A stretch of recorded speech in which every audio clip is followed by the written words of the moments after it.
भवन्ति कृतपुण्यानां भक्तानां श्रीसूक्तं जपयेत् सदा सरसिजनिलये सनोजस्ते नवरधरां सुगन्धपाण्यस्तोमे बहवति हरिवल्लभे मनोज्ञे त्रिभुवनभुवि हरिप्रसीदमह्यं विष्णुभक्तिं क्षमां देवीं माधवीं माधवप्रियां लक्ष्मीं प्रियसखीं देवीं नमामच्युतवल्लभां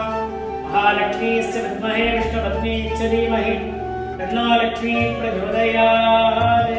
श्रीर्वत्यस्य मायुष्यमारोग्यमावीराच्छोभमानं महीयते